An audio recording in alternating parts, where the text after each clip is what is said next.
Azad Samaj party के राष्ट्रीय अध्यक्ष माननीय चंद्रशेखर आजाद साहब को आमंत्रित करना चाहता हूं कि वो आए और इस जनसभा को संबोधित करें। जय भीम। चंद्रशेखर आजाद साहब जिंदाबाद। बहुत बहुत धन्यवाद। हेलो हेलो, सम्मानित सावेर क्षेत्र की महान जनता, हमारे नौजवान साथ, माता बहनें, बुजुर्ग, अरे बच्चों, और इस प्रदेश में आजाद समाज पार्टी भीम आर्मी के संगठन को आगे बढ़ाने वाले सम्मानित नेताओं, प्रशासन के साथियों, पुलिस के साथियों, इस जिले के सम्मानित जिलाध्यक्ष जी, विधानसभा के अध्यक्ष जी और तमाम इनके साथी, SC ST OBC माइनॉरिटी के साथी जो यहाँ इस विधानसभा में काम कर रहे हैं, मैं उन सबका धन्यवाद करता हूँ। मैं आपको ये जो ढोल वाले भैया इनको बंद करवा, हम तो सदियों से बजते आए, आजाद हम बजते थे, आजादी के बाद भी बज रहे हैं। ढोल भी बहुत कम शोर, ढोल का शोर सुनाई देता है, हमारा सुनाई नहीं देता, मगर दिखाई जरूर देता है। किस मुल्क में हमारा, मैं आपसे आग्रह करूंगा, माइक दे दो, ये डिस्टर्ब कर दिया तुमने, फिर खराब माइक दे दी।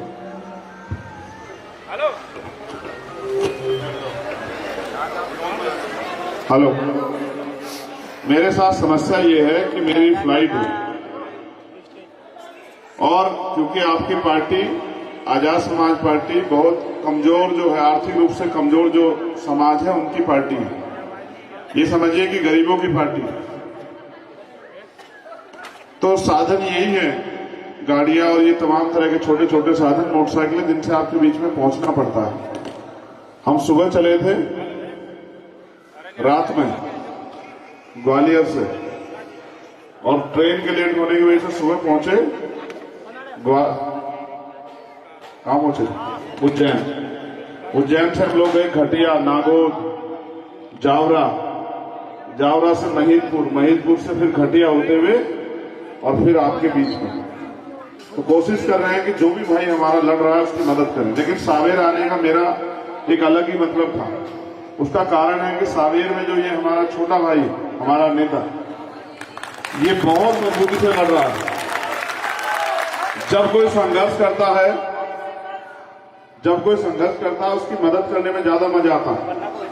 मैं रोज देखता हूं ये कहीं ना कहीं नीली टी शर्ट पहन के, व्हाइट टी शर्ट पहन के, शर्ट पहन के कहीं ना कहीं अपने साथियों के साथ किसी ना किसी ग्राम पंचायत में होता ही, और उन ग्राम पंचायतों में वहां रहने वाले कमजोर वर्ग के लोगों को ये समझाता रहता है कि वोट कितनी बड़ी शक्ति है। ये रिजर्व विधानसभा हमेशा जब से रिजर्व हुई, हमारे लोग यहां से कम करो, तुम लोग बैठो, तुम भी, इनमें तुम में ज्यादा फर्क नहीं, बैठो, इससे कपड़े नहीं खराब होंगे, इस मिट्टी से, ये तो फर्श है। ये भी अधिकार नहीं था, ये भी अधिकार बाबा साहब की वजह से मिला, कौन बैठने देता था।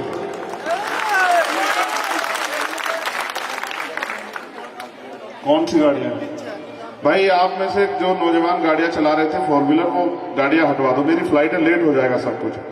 कल मेरा राजस्थान में प्रोग्राम है, मैं आपसे आग्रह करूंगा वो बच्चे उठ के चले जाएं, इनकी गाड़ियां 2-3 वो रास्ते में से हटा लो, और आप बस काम की बातों पर ध्यान दे लो। अभी भी देख लो कोई बच्चा ऐसा बच रहा हो जिसकी गाड़ी डीबी हो, जाके हटवा दो, प्लीज हटवा दो। तो आप जब से रिजर्व हुई वोट देते आ रहे, यहां रिजर्व कैटेगरी का ही MLA बनता होगा। कभी आप कांग्रेस को वोट देते हैं, कभी बीजेपी को वोट देते हैं। जब कांग्रेस से आप नाराज हो जाते हैं तो बीजेपी को वोट देते हैं, जब बीजेपी से नाराज हो जाते हैं तो कांग्रेस को वोट देते हैं। पिछली बार 2 अप्रैल 2018 में आपने पूरे देश में निकल के अन्याय अत्याचार के खिलाफ आवाज उठाई, और सबसे ज्यादा अगर शहीदी बलिदान कहीं हुआ तो मध्य प्रदेश। अब जिस मध्य प्रदेश के नौजवानों ने सबसे ज्यादा शहादतें दी हो, वो मध्य प्रदेश ने तय किया 2018 में कि हमें इस बीजेपी को सबक सिखाना, इसलिए हम कांग्रेस को वोट देंगे। और कांग्रेस को वोट देके अपने पढ़े लिखे लोग बच्चे हमारे सामने कांग्रेस की सरकार बना दी। लेकिन वो सरकार कितने दिन चली? 1.5 साल। 1.5 साल में उनके नेताओं के निजी स्वार्थ बाहर आए और उन्होंने, आपने तो अपनी कीमती वोट को उनको सौंपा था, उन्होंने उस वोट को बेच के भारतीय जनता पार्टी को, और वो नेता बिके और सरकार किनकी बन गई? भाजपा। जिन भाजपा से बचने के लिए आपने कांग्रेस को वोट दी, उन्हीं की सरकार बन गई। अभी ये भी नहीं पता है, अगर आप विनोद को छोड़ के किसी और कांग्रेस वाले को वोट दोगे, वो कितने दिन कांग्रेसी रहेगा ये भी नहीं पता है। 2 दिन बाद भाजपा ही हो जाए, 4 दिन बाद भाजपा ही हो जाए, 2 महीने में भाजपा ही हो जाए, और 6 महीने भाजपा जाए, कोई पता नहीं। लेकिन आप वोट तो 5 साल के लिए दे रहे हो ना 2 दिन के लिए दे रहे हो, ना 10 दिन के लिए दे रहे हो। जिनसे बचने के लिए दे रहे हो, आपकी वोट उन्हीं के काम आ जाए, ये तो खतरनाक हो जाएगा। जबकि लोकतंत्र आया किससे था? मैं अपने महापुरुषों को नमन करता हूं, जो समय समय पे हमारे महापुरुष जन्मे। आज ये कोठियां बंगले बने हैं, ये बने तब बने जब बाबा साहब अम्बेडकर के संविधान ने हमें अधिकार दिए।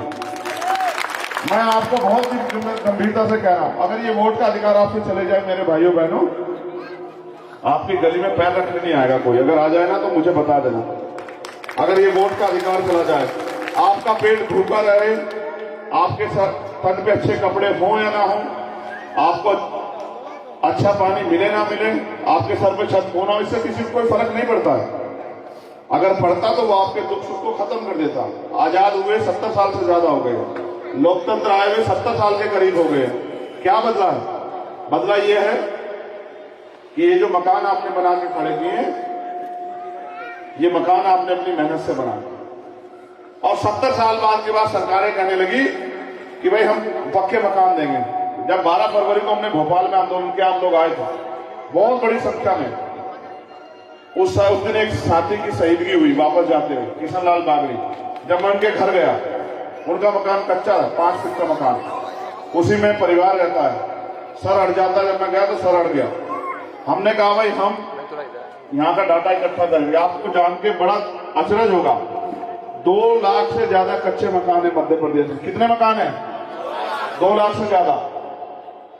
वो 2 लाख मकान किसी धन्ना सेठ के तो होंगे नहीं भाई, आपके मेरे परिवार के लोगों के होंगे, आदिवासियों के होंगे, मुस्लिम के होंगे, दलितों के होंगे, पिछड़े वर्ग के लोगों के होंगे, किसी धन्ना सेठ पूंजीपति के तो नहीं होंगे।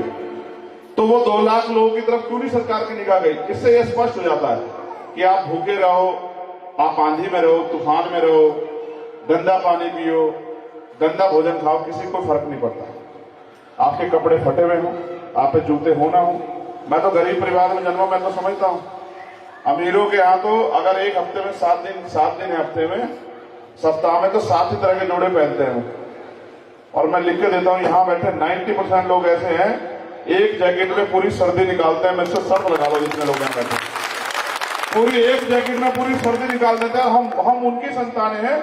मुझे अच्छी लग रहा है, मेरे पिताजी ने जब मैं पढ़ रहा था जूता नहीं खरीदा, क्योंकि मुझे जूते की जरूरत थी सर्दी में। उन्होंने अपने कपड़े नहीं बनवाए क्योंकि मुझे कपड़ों की जरूरत थी। इस तरह से हम लोग अपने घर को चलाते हैं। अमीरों का कुत्ता भी घी खाता है, वो गाड़ियों में घूमता है, उसके लिए एसी लगाए हैं, वो फिल्टर का पानी पीता है। हमारे लोग जोहड़ का, तालाब का पानी पीते हैं। आप देखो तो बाहर निकल के, मैं तो देश में घूमता हूं, मैं तो देखता हूं। मैं बहुत शर्मिंदगी से कह रहा हूं, इस देश में आजादी के बाद भी हमें मिला कि अगर हम अपनी मेहनत के पैसे मांगते तो हमें मार के लटका दिया जाता। हम मूछे रखते हैं तो मूछे रखने पे हमारी हत्या होती है, मटकी छू लेते हैं तो मटकी छूने पे हत्या होती है। हम घोड़ी पे बैठते हैं, आगरा मालवा निमाड़ जो है ना क्षेत्र, मटकी घोड़ी पे बैठने में हमें बेइज्जत किया जाता है। हम तो सब झेल रहे हैं और मेहनत करते हैं। ये जो मकान खड़े हैं, इनकी बुनियाद में हमारा पसीना पड़ा हुआ है। अगर हम मेहनत ना करें, किसी की माँ ने दूध नहीं पिलाया कि मकान बना खड़ा कर दे, ये हमारे खून, हमारी पीठ पे ही ईंटें ढोई जाती है। लेकिन क्योंकि जब राजतंत्र था, मजबूर थे, राजतंत्र था, राजा ने जो आदेश दे दिया मानना पड़ता था। जनता के, प्रजा के पास कोई अधिकार नहीं था।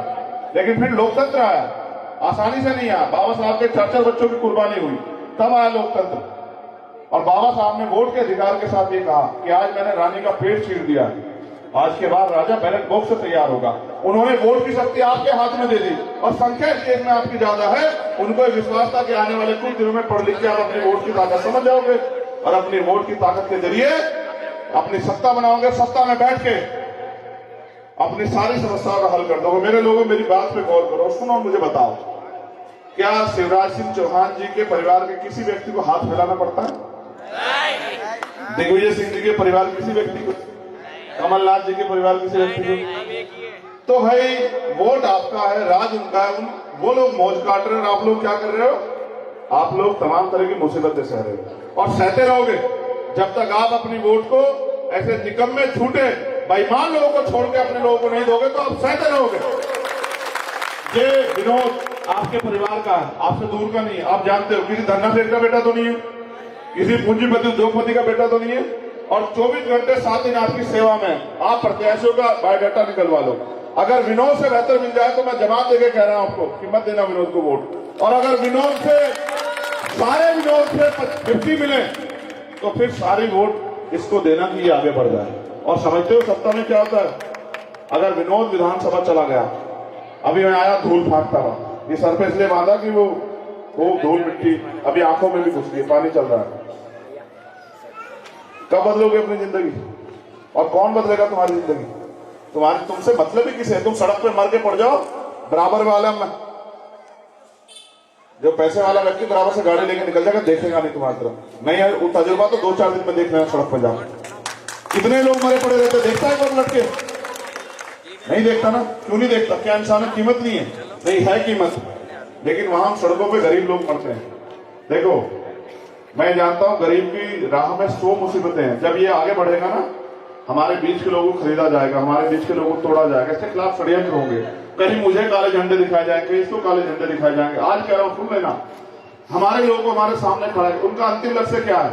जैसे अंग्रेजों ने कहा नारा दिया फूट डालो राज करो, वो फूट डालते हैं राज करते हैं। हमारे लोग नहीं समझते, अपने निजी स्वार्थों पे दुश्मन के पाले में खड़े हो जाते हैं। और दुश्मन के पाले में खड़े, आप बताओ दुश्मन आपकी समस्या को हल करेगा? अगर हमें शादी करनी हो अपने बच्चे की तो पैसे उधार लेने पड़ेंगे, अपने बच्चे को पढ़ाना हो तो कर्ज लेना पड़ेगा, अगर हमें घर बनाना हो तो कर्ज लेना पड़ेगा। और ये है आजादी में हमारी वो। देखो आजाद हम हो गए थे 15 अगस्त को, लेकिन आजादी असली तब आएगी जब आपके हाथ में राजनीतिक शक्ति आएगी। और राजनीतिक शक्ति तब आएगी जब आप अपनी वोट को बहुत जिम्मेदारी से दोगे। माननीय काशीराम साहब कहा करते थे कि वोट ऐसी शक्ति है जो करोड़ों रुपए से भी महंगी, इसको बेचना नहीं है मेरे लोगों। वोट का अधिकार गुलामी से मुक्ति के लिए मिला है, वोट का अधिकार बिकने के लिए नहीं मिला। मैं आपसे कह रहा हूं नौजवानों, ये धन्ना सेठ आएंगे पैसे लेके जेब में और आपकी तरफ करेंगे। क्यों करेंगे पता है? आपको खरीदने के लिए। मगर कभी जब आप पे मुसीबत पड़ी कोई धन्ना सेठ आया कि तेरे पेट में रोटी, तू रोटी भर ले ले, आया? क्यों नहीं आया? क्या 5 साल में उनका एक बार रिश्ता हमसे चुनाव का ही होता है? और ये जो घोषणाएं करती है सरकारें, ये घोषणाएं कहां से लाते हो पैसे? वो जनता के तो पैसा जो टैक्स देते हो तुम लोग। मैं तो बार बार समझा, मुझे सुना करो, मैं कहीं भी बोलूं देश के किसी कोने में सुना करो, तुम्हारी बात करता हूं। आप जो टैक्स इकट्ठा करते हो, लाला जी से पूछो, दुकान वालों से बता देंगे। इन्होंने जो सामान बेचा 1 रुपए का भी, उसमें टैक्स लगता है। 1 रुपए में 28% टैक्स जाता है जीएसटी, 28 पैसे जाते हैं सरकार पे। और सेंटर का भी टैक्स, जैसे पेट्रोल खरीदते हैं उसमें सेंटर भी टैक्स लेती है। लाला जी बता देना, मैं अगर गलत बोलूं हाथ उठा के बाहर आके बता देना है। तो टैक्स लेती है सरकार और वो टैक्स का पैसा जमा होता है। आप महीने में अगर 1 लाख रुपए आपका परिवार खर्च करता है तो 28,000 रुपए स्टेट गवर्नमेंट को जाता है जीएसटी के। वो आपको देती क्या है? 100-200 रुपए का राशन, और ऐसे दिखा जैसे एहसान कर रहे हो। आप समझो अपनी ताकत को। वो आपका पैसा लेकर राज कर रहे हैं और आप पे पैसा भी आप खर्च कर रहे हो और वोट भी आप पे है। और आप ये सोचते हो कब जिंदगी बदलेगी? कोई मसीहा नहीं जन्मेगा, कोई मसीहा नहीं आएगा। आपको अपनी लड़ाई खुद लड़नी पड़ेगी। समझ रहे हो मेरी बात को? आपकी लड़ाई कोई और लड़ेगा क्या? जब राजतंत्र था, युद्ध होते थे, राजशाही ऐसे बदली जाती थी, तलवार भाले चलते थे, बंदूकें, तोप, घोड़ों पे, हाथियों पे, ऊंटों पे, दोनों तरफ की सेना आती थी, हजारों लोग मर जाते, तब राज बनता। अब क्या करना है? ऐसे बटन दबा देना। कैसे दबाना बटन?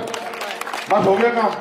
कुछ भी तो नहीं करना, ना किसी को बुरा कहना ना अच्छा कहना, बस ऐसे जाके बटन दबाना और दबाना है। तुम इतने लोग बैठे हो, तुम्हारी हजारों की संख्या है, यही हो जाती बात खत्म। एक आदमी 5 लोगों की जिम्मेदार ले लो अपने परिवार की, हम 5 वोट गिरवाएंगे और यही हो जाएगा 50-60 हजार वोट, 65,000 वोट जिसको मिलेंगे वो जीत जाएगा। और देखो इतिहास ये मौका दोबारा नहीं देगा आपको, जैसा मौका आपको मिला है। आप पे नेता जबरदस्त है, इनके साथ काम करने वाले हमारे नेता जो हैं तमाम वो जबरदस्त हैं। और इसने मेहनत की, आपने इसको जिला परिषद में भी वोट दिया था, 6-6.5 हजार वोट वो एक क्षेत्र से लिया। आप देख लो कि लोग उसके साथ हैं। और अगर आपने वो अपनी वोट को अपने भविष्य का फैसला करने के लिए इसको दे दिया, फिर क्या होगा? जब आपके बीच का व्यक्ति विधायक होगा। एक विधायक थोड़ा बनेगा, आप जितने लोग यहाँ बैठे सब विधायक होंगे। और जो अधिकारी कर्मचारी जिनके दफ्तरों में भी आप लाइन लगाते हो अपने काम के लिए, वो अधिकारी कर्मचारी तुम्हारे घर के बाहर खड़े होंगे। बताइए नेताजी कोई काम है क्या? समझ रहे हो? ये राजनीतिक शक्ति है। आज कल तक जो लोग हमें लाठियां मारते थे पुलिस के लोग, आज वो हमारी सुरक्षा में लगते हैं। ये राजनीतिक शक्ति है भाई, समझते हो? जब राज आपके पास होगा तो यहाँ का एसएसपी आपके गेट पे खड़ा होगा, पूछेगा विधायक जी आज का क्या प्रोग्राम है, कहाँ जाओगे? तो ये कहेगा कि भाई सुनो, कौन सा जाओगे? कनाडिया जाऊंगा, कनाडिया के लोगों की समस्या सुननी है, मुख्यमंत्री सुनिएगा। और कहेगा भाई सुनो जिलाधिकारी आप भी आ जाना, वहां बहुत कंप्लेन आ रही है, चलो मैं देखूंगा जाके विधानसभा में, कहूंगा तुम लोग बहुत अच्छा काम नहीं कर रहे हो, तुम लोग हटो हमारे क्षेत्र, तुम्हारी जरूरत नहीं, तो ठीक हो जाएगा एकदम से। एक फोन जाएगा, सुनो तुमने हमारे बच्चों की मोटरसाइकिल रोक ली, वहां क्यों रोकी? कि साहब इन पर लाइसेंस नहीं था। ठीक है तो बनवा लेंगे, लेकिन ये चोर बाजारी मत करो, जेब में पैसे वाले, हटो छोड़ो, तो एकदम छोड़ देगा। समझे नहीं समझे? नहीं छोड़ेगा, तुम्हारा नेता क्या करेगा? वही आ जाएगा, भाई हमारे लोगों को पकड़ते, अमीरों को पकड़ते नहीं, हमारे लोगों को पकड़ते। ये पकड़ा पकड़ाई बंद कर दो, तनख्वाह पे जिंदा रहो, ठीक हो जाएगा सब। इसलिए आपसे कह रहा हूं, मौका बार बार नहीं मिलता। मैं तो देखो, मैंने आज इनको दिखाई, मुझे जहां गोली लगी थी मैंने इनको दिखाई, मुझे वो सीबीआई से रोक पाए, ईडी से रोक पाए, इनकम टैक्स से नहीं रोक पाए, झूठे मुकदमे जेल से रोक पाए। आपके यहाँ का कोई नेता ऐसा नहीं होगा जिसने मुझसे जेल काटी हो, चाहे वो मंत्री रह लिया हो, चाहे वो मुख्यमंत्री रह लिया हो, कोई नहीं होगा ऐसा। और जब मैं उनसे नहीं रुका तो उन्होंने मुझे गोली मार दी, और मैं गोली से भी नहीं मरा। कैसे मर सकता हूं? तुम्हारा खून कहां मर रहा हूं? अब मुझे आपसे शक्ति चाहिए कि और किसी चंद्रशेखर को गोली ना लगे, और किसी चंद्रशेखर को मटकी छूने पर ना मारा जाए, और किसी चंद्रशेखर को मजदूरी मांगने पे मार के ना लटकाया जाए, किसी को घोड़ी में बैठने से ना रोका जाए, किसी की मूंछ ना काटी जाए। और सबसे बड़ी बात, आपके लिए रोजगार की व्यवस्था कौन करेगा? आज तक किए क्या सरकार ने? मैं लिख के देता हूं, इसके पीछे इसका भाई भी खड़ा है।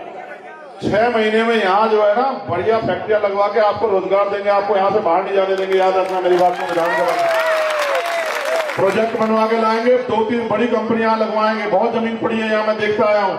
और कम से कम 30,000 बच्चों को रोजगार देंगे। कि हम बेवकूफ हैं? हम लोकतंत्र में सत्य जानते हैं।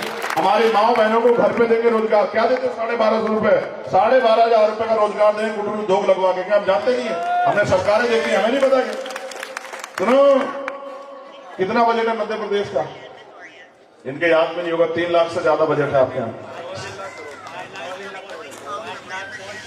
नहीं तेरी गलत ना बुलवाना, 3.25 लाख करोड़ के आसपास है। कितनी जीरो होती है 3.25 लाख करोड़ में? समझते हो? तुम्हारा पैसा टैक्स बराबर है, किसी पे बड़े छोटे के हिसाब से नहीं है। आबादी आपकी ज्यादा, आप टैक्स ज्यादा देते हो, और आपके हिस्से में क्या था? 1-2 रुपए। समझो अपनी बात को, अपनी ताकत समझो। मैं आपसे आग्रह कर रहा हूं, मैं शायद दोबारा ना आ पाऊं, मेरे ऊपर बहुत काम है, मुझे राजस्थान जाके प्रचार करना है। अब मैं यहां से जाऊंगा, मैं दिल्ली पहुंचूंगा, सुबह उठूंगा, फिर राजस्थान पहुंचूंगा भाग दौड़ी करके, यही साधन है। कोशिश ये भी कर रहे थे कि थोड़े से पैसे जुटा के हेलीकॉप्टर कर ले 1-2 दिन के लिए, ज्यादा लोगों की सभाओं में चले जाएं। नहीं जुटा पाए हमारे लोग पैसे, फिर मैंने कहा कि छोड़ो, दौड़ते हैं ना गाड़ी से, दौड़ते हैं, कोई फर्क नहीं पड़ता। क्या फर्क पड़ता है?